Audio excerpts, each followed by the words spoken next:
As exam live के educational YouTube channel में। दोस्तों, अगर आप फर्स्ट टाइम इस चैनल पर विजिट किए हैं तो कृपया चैनल को सब्सक्राइब कर लें। तो चलते हैं, आज के सेशन की शुरुआत करते हैं। और ये आपके सामने आने वाला है प्रथम क्वेश्चन, और ये फर्स्ट क्वेश्चन आपके सामने स्क्रीन पर आ चुका है। तो पहला क्वेश्चन क्या कहता है, लिखा हुआ है कि हाल ही में एक दिवसीय अंतर्राष्ट्रीय क्रिकेट में बेन स्टोक्स ने संन्यास लेने की घोषणा की है, वह किस देश के खिलाड़ी हैं? पहला ऑप्शन इसमें आपको दिखाई दे रहा है वेस्ट इंडीज़, दूसरा है पाकिस्तान, तीसरा है इंग्लैंड और चौथा है ऑस्ट्रेलिया। तो इसका जो करेक्ट ऑप्शन हो जाएगा इंग्लैंड। तो दोस्तों, यहाँ पर जो है आपका करेक्ट ऑप्शन है इंग्लैंड। तो बेन स्टोक्स आपके इंग्लैंड के प्लेयर हैं। इन्होंने हाल ही में वनडे सीरीज में अभी इन्होंने सारे फॉर्मेट से लगभग वनडे सीरीज के लगभग सारे फॉर्मेट से इन्होंने क्या कर लिया, संन्यास ले लिया है। तो बढ़ते हैं अगले क्वेश्चन पर। अब ये वनडे सीरीज नहीं खेलेंगे, ठीक है। तो बढ़ते हैं अगले क्वेश्चन पर। क्वेश्चन नंबर है सेकंड, हर्षदा गरुड़ पहली एशियाई जूनियर वेटलिफ्टिंग विजेता बनी है। इस खेल का आयोजन कहाँ पर किया जा रहा है? आपको यहाँ पर बताना है। हर्षदा गरुड़ ये पहली एशियाई जूनियर वेटलिफ्टिंग विजेता बनी है। तो पहले ऑप्शन में दिया है ताशकंद, सेकंड है बांग्लादेश, थर्ड है अफगानिस्तान। तो यहाँ पर आपका जो करेक्ट ऑप्शन हो जाएगा दोस्तों, यहाँ पर पहला ऑप्शन बिल्कुल आपका करेक्ट ऑप्शन है ताशकंद। ताशकंद की बात करें तो ये उज्बेकिस्तान की कैपिटल है। बढ़ते हैं अगले क्वेश्चन पर। क्वेश्चन नंबर है 3, हाल ही में 73वां वन महोत्सव कब से कब तक मनाया गया? तो ये जुलाई के महीने में मनाया गया था। आपके पास पहला ऑप्शन है 1 जुलाई से लेकर 7 जुलाई, दूसरा है 7 जुलाई से लेकर 14 जुलाई, तीसरा है 14 जुलाई से लेकर 21 जुलाई। तो यहाँ पे आपका जो करेक्ट ऑप्शन हो जाएगा पहला ऑप्शन। तो दोस्तों, ये जो वन महोत्सव मनाया गया अभी 73वां वन महोत्सव, ये है 1 जुलाई से 7 जुलाई के बीच में मनाया गया है हाल ही में। आपको यहाँ पे 3 पॉइंट आपको याद करना है। पहला पॉइंट, 73वां वन महोत्सव महत्वपूर्ण बिंदु यहाँ पे क्या है? तो वन महोत्सव प्रत्येक वर्ष कब मनाया जाता है? तो जुलाई के प्रथम सप्ताह में मनाया जाता है। दूसरा पॉइंट आपको याद करना है, वन महोत्सव के पितामह यानी फादर ऑफ वन महोत्सव कौन कहलाते हैं? तो यहाँ पे आपका जो ये चीज़ पॉइंट को याद कर लेना है, कन्हैया लाल मणिकलाल मुंशी, ठीक है। तो ये बहुत इंपॉर्टेंट क्वेश्चन है, ये एग्ज़ाम में आने के लिए बहुत सारी संभावनाएं हैं, तो आपको इस क्वेश्चन को याद कर लेना है। बढ़ते हैं अगले क्वेश्चन पर। क्वेश्चन नंबर 4 है, भारत एवं चीन की सीमा को किस नाम से जाना जाता है? 4 ऑप्शन है, रेडक्लिफ रेखा, डूरंड रेखा, जीवन रेखा, मैकमोहन रेखा। तो इसका करेक्ट ऑप्शन है मैकमोहन रेखा। चलते हैं नेक्स्ट क्वेश्चन पर। विश्व शतरंज दिवस कब मनाया जाता है? 29 जुलाई, 20 जुलाई, 18 जुलाई, 17 जुलाई। तो यहाँ पर आपका जो करेक्ट ऑप्शन हो जाएगा ये आपका 20 जुलाई, यहाँ पे करेक्ट ऑप्शन है सेकंड। 3 पॉइंट की बात करते हैं, मेन इंपॉर्टेंट पॉइंट यहाँ पे पहला है 29 जुलाई की बात करें तो 29 जुलाई को अंतर्राष्ट्रीय बाघ दिवस मनाया जाता है, इंटरनेशनल टाइगर डे। दूसरा मैं बात करता हूँ 18 जुलाई की, तो 18 जुलाई को नेल्सन मंडेला दिवस मनाया जाता है। वहीं पर 17 जुलाई को क्या मनाया जाता है? विश्व अंतर्राष्ट्रीय न्याय दिवस। तो ये 3 पॉइंट बहुत इंपॉर्टेंट है, तो दोस्तों इसको याद करके रखना है आपको। चलते हैं अगले क्वेश्चन पर। क्वेश्चन नंबर 6 है, प्लासी का युद्ध कब लड़ा गया था? दोस्तों, ये इतिहास का बहुत ही महत्वपूर्ण युद्ध था, तो ये एग्जाम के पॉइंट ऑफ व्यू से बहुत ही इंपॉर्टेंट क्वेश्चन होने वाला है। पहला ऑप्शन है 23 जून 1757, सेकंड 23 जून 1756 और तीसरा ऑप्शन है 23 जून 1758, चौथा ऑप्शन है 23 जून 1759। तो इसका जो करेक्ट ऑप्शन है ये ऑप्शन नंबर फर्स्ट है 23 जून 1757, ठीक है। यहाँ पे आपका जो बिल्कुल करेक्ट ऑप्शन है 23 जून 1757 में प्लासी का युद्ध हुआ था, तो इसको आपको याद करके रखना है। चलते हैं 3 पॉइंट इंपॉर्टेंट पॉइंट के डिस्कशन कर लेते हैं। पहला क्या है, रॉबर्ट क्लाइव और सिराजुद्दौला। तो इन दोनों के बीच में ये प्लासी का युद्ध हुआ था, आपको अच्छे से याद कर लेना है, क्योंकि ये जो प्लासी का युद्ध हुआ है इन्हीं दोनों के बीच में हुआ था, रॉबर्ट क्लाइव और सिराजुद्दौला के बीच में। जिसमें रॉबर्ट क्लाइव क्या हुआ था, ये विजयी हुआ गया था और सिराजुद्दौला को क्या किया था, इसने हत्या कर दी थी। और ये बहुत ही इंपॉर्टेंट चीज़ है कि यहाँ पर जो युद्ध लड़ा गया था केवल 1.5 घंटे के युद्ध में रॉबर्ट क्लाइव ने सिराजुद्दौला को पराजित कर दिया था, ठीक है, केवल 1.5 घंटे के युद्ध में। तो चलते हैं अगले क्वेश्चन पर। क्वेश्चन नंबर है 7, बंगाल की राजधानी मुर्शिदाबाद से मुंगेर किसने स्थानांतरित किया था? It is also a important question, तो आपको भी ये क्वेश्चन को याद कर लेना है। पहला ऑप्शन है मीर जाफर, सेकंड है मीर कासिम, तीसरा है रॉबर्ट क्लाइव और चौथा है बेंसीटाट। जो आपका करेक्ट ऑप्शन है मीर कासिम, ठीक है। यहाँ पे चलते हैं अगले क्वेश्चन पर। तो बिल्कुल आपका सेकंड ऑप्शन यहाँ पर मीर कासिम। मीर कासिम के अगर टाइम पीरियड की बात करें, उनका कार्यकाल कितना था, तो इनका कार्यकाल था 1760 से लेकर 1763 तक था। ठीक है, 3 साल के लिए। आगे बढ़ते हैं हम लोग क्वेश्चन नंबर 8 पर। इतिहास का प्रसिद्ध युद्ध बक्सर का युद्ध कब लड़ा गया था? बहुत ही फेमस युद्ध था, तो ये भी एग्जाम पॉइंट ऑफ व्यू से बहुत ही इंपॉर्टेंट क्वेश्चन है। आपको इस क्वेश्चन को याद करके रखना है। पहला ऑप्शन दिया है 1764 यानी 22 अक्टूबर 1764। दूसरा है 22 अक्टूबर 1758। नेक्स्ट है 22 अक्टूबर 1756। इसके बाद है 22 अक्टूबर 1757। यहाँ पे आपका जो करेक्ट ऑप्शन है 22 अक्टूबर 1764 बिल्कुल करेक्ट ऑप्शन आपका हो जाएगा पहला। चलिए यहाँ पे देख लेते हैं ये युद्ध किसके किसके बीच में हुआ था। तो ये युद्ध हुआ था मीर कासिम, शाह आलम द्वितीय और शुजाउद्दौला। ये तीन एक साइड थे। वहीं पर मैं बात करूं हेक्टर मुनरो की, तो ये एक साइड थे।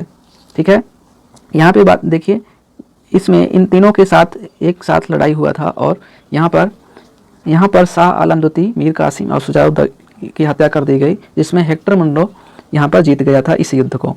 इसीलिए ये बक्सर का युद्ध कहलाया। चलते हैं अगले क्वेश्चन पर, क्वेश्चन नंबर 8 पर चलते हैं। ये रहा आपका क्वेश्चन नंबर 9। बक्सर के युद्ध के समय बंगाल का गवर्नर कौन था? रॉबर्ट क्लाइव, विलियम हालवेल, वेंसीटार्ट, इनमें से कोई नहीं। तो आपका जो करेक्ट ऑप्शन हो जाएगा ये है बिल्कुल आपका करेक्ट ऑप्शन वेंसीटार्ट। दोस्तों ये बंगाल का 3rd गवर्नर था। अगर फर्स्ट गवर्नर की बात करें तो रॉबर्ट क्लाइव, वहीं पर दूसरे गवर्नर की बात करें तो विलियम हालवेल और 3rd की बात करें तो वेंसीटार्ट। तो यहाँ पर करेक्ट ऑप्शन वेंसीटार्ट हो जाएगा। चलते हैं अगले क्वेश्चन पर, क्वेश्चन नंबर 10। बक्सर के युद्ध के समय बंगाल का नवाब कौन था? तो ये भी इम्पॉर्टेंट क्वेश्चन है। ये सारे क्वेश्चन एग्जाम में पूछे गए हैं प्रीवियस ईयर में, तो आपको इन क्वेश्चन को अच्छे से आपको नोट कर लेना है अपने नोट कॉपी में। तो ठीक है, चलते हैं यहाँ पे ऑप्शन पर मीर कासिम, मीर जाफर, मुर्शीद कुली खान, राय दुर्लभ। तो इसका जो करेक्ट ऑप्शन है ऑप्शन नंबर 2 है मीर जाफर। तो आपका बिल्कुल करेक्ट ऑप्शन है मीर जाफर, सेकंड ऑप्शन बिल्कुल करेक्ट है। पढ़ते हैं अगले क्वेश्चन पर। राज्यसभा का हमेशा सभापति यानी चेयरपर्सन कौन होता है? 4 ऑप्शन है राष्ट्रपति, अगला ऑप्शन है उपराष्ट्रपति, 3rd है प्रधानमंत्री और चौथा ऑप्शन है उप प्रधानमंत्री। तो राज्यसभा का हमेशा सभापति जो होता है यानी चेयरपर्सन हमेशा उपराष्ट्रपति होता है। यहाँ पे पहली पॉइंट की बात करते हैं, करंट चेयरपर्सन ऑफ इंडिया कौन है? आपको बताना है करंट चेयरपर्सन यानी चेयरपर्सन अभी सभापति कौन है? तो वेंकैया नायडू हैं। ठीक है, बीजेपी के हैं वेंकैया नायडू। और आपको याद कर लेना है कि यहाँ पे always vice president of India, यही हमेशा भारत का उपराष्ट्रपति जो होता है वही हमेशा चेयरपर्सन होता है, वही सभापति के पद पर पोस्टेड होता है। ठीक है, नेक्स्ट बात करते हैं फर्स्ट चेयरपर्सन ऑफ राज्यसभा कौन था? तो फर्स्ट चेयरपर्सन की जब भी बात होगी तो हमारे उपराष्ट्रपति की बात होती है। तो हमारे first vice president of India कौन थे? डॉक्टर सर्वपल्ली राधाकृष्णन। ये थे भारत के प्रथम उपराष्ट्रपति। ठीक है, और दूसरे राष्ट्रपति थे। चलते हैं अगले क्वेश्चन पर, क्वेश्चन नंबर 12 है उपसभापति यानी वाइस चेयरपर्सन अपना त्यागपत्र किसे सौंपता है? तो यहाँ पर ये भी बहुत ही इंपॉर्टेंट क्वेश्चन है। पहला ऑप्शन है सचिव को, दूसरा है प्रधानमंत्री को, तीसरा है राष्ट्रपति और चौथा है सभापति। इसका करेक्ट ऑप्शन है सभापति। चलते हैं अगले क्वेश्चन पर। लोकसभा के पहले स्पीकर कौन थे? तो यहाँ पर 4 ऑप्शन है। पहला है गणेश वासुदेव मावलंकर, सेकंड है हुकुम सिंह और तीसरा है ओम बिरला, चौथा है नीलम संजीव रेड्डी। तो इसका जो बिल्कुल करेक्ट ऑप्शन हो जाएगा पहला ऑप्शन। जी हाँ दोस्तों, पहला ऑप्शन बिल्कुल करेक्ट है, गणेश वासुदेव मावलंकर। तो यहाँ पर हम बात करें तो ओम बिरला की, तो ओम बिरला क्या हैं? फिलहाल अभी प्रेजेंट टाइम में लोकसभा अध्यक्ष हैं। ठीक है, बढ़ते हैं अगले क्वेश्चन पर, क्वेश्चन नंबर है 14। The minimum member required in the parliament of India to start the session, यानी सत्र को शुरू करने के लिए संसद में कम से कम कितने सदस्य होने चाहिए? तो एटलीस्ट कम से कम कितने सदस्य होने चाहिए? पहला ऑप्शन है 1/3 part of the total member, second option है 1/4 part of the total member, third है 1/5 part of the total member और लास्ट है 1/10 part of the total member. तो यहाँ पे जो करेक्ट ऑप्शन है आपका 4th ऑप्शन बिल्कुल करेक्ट ऑप्शन है। तो आप इसको अच्छे से नोट कर लेंगे अपने नोटबुक में। तो बिकॉज ये बहुत ही इंपॉर्टेंट क्वेश्चन है, और एक आने वाले एग्जाम में बहुत ही हेल्पफुल होगा। ठीक है, तो इस क्वेश्चन को आपको याद करके रखना है। बढ़ते हैं अगले क्वेश्चन पर। क्वेश्चन नंबर है 15, 15वां क्वेश्चन, सबसे बड़ा लिखित संविधान किस देश का है? तो ये बहुत ही अच्छा क्वेश्चन और माना जाना क्वेश्चन है। तो सबसे अच्छा लिखित और बढ़िया सबसे बड़ा संविधान अपना भारत है। चलते हैं अगले क्वेश्चन पर। क्वेश्चन नंबर 16, मानव सभ्यता की पहली धातु क्या थी? आपको बताना है। 4 ऑप्शन, पहला है गोल्ड थी, दूसरा एल्युमिनियम, थर्ड है कॉपर, चौथा है आयरन। तो इसका जो परफेक्ट और करेक्ट आंसर है ये क्या हो जाएगा? कॉपर। ठीक है, ऑप्शन नंबर थर्ड। चलते हैं अगले क्वेश्चन पर। क्वेश्चन नंबर 17 है, कॉपर यानी तांबा का सबसे अधिक उत्पादन किस देश में होता है? तो ये भी बहुत ही इंपॉर्टेंट क्वेश्चन है। पहला है चिली, दूसरा है पेरू, थर्ड है चाइना, फोर्थ है यूएसए। तो इसका जो करेक्ट ऑप्शन है चिली। चिली का सबसे ज़्यादा कहाँ पर उत्पादन होता है? चिली में सबसे ज़्यादा तांबे का उत्पादन किया जाता है। इस चीज़ को याद कर लेना है आपको। पहले पॉइंट की बात करते हैं तो भारत में तांबा सबसे अधिक कहाँ पर किया जाता है इसका उत्पादन? एमपी में। दूसरा अगर बात करें वहीं पर सबसे अच्छी गुणवत्ता में प्रथम स्थान किसका है? राजस्थान में है। तो अगली बात करते हैं, चुक्की माता का पठार, इसे विश्व की ताम्र राजधानी कहा जाता है। बढ़ते हैं आगे हम लोग अगले क्वेश्चन पर। सोने का सबसे अधिक उत्पादन किस देश में किया जाता है? सबसे ज़्यादा गोल्ड का उत्पादन कहाँ पे होता है? तो दोस्तों इसमें 4 ऑप्शन है, भारत, बांग्लादेश, चीन, भूटान। तो इसका जो करेक्ट ऑप्शन है चाइना। चाइना में गोल्ड का उत्पादन सबसे ज़्यादा अधिक होता है। और यहीं पे बात करें जोहान्सबर्ग को क्या कहा जाता है? जोहान्सबर्ग को गोल्डन सिटी के नाम से जाना जाता है। सो यह बहुत ही इंपॉर्टेंट पॉइंट है, आपको इसको याद करके रखना है। दोस्तों अगर वीडियो आपको अच्छा लग रहा है तो आप इसे ज़्यादा से ज़्यादा लाइक करें, शेयर करें और चैनल को सब्सक्राइब कर दीजिए। बढ़ते हैं अगले क्वेश्चन पर। क्वेश्चन नंबर है 19, सबसे कठोर अधातु नॉन मेटल कौन सी है? तो यहाँ पे जो करेक्ट ऑप्शन होगा इसका डायमंड।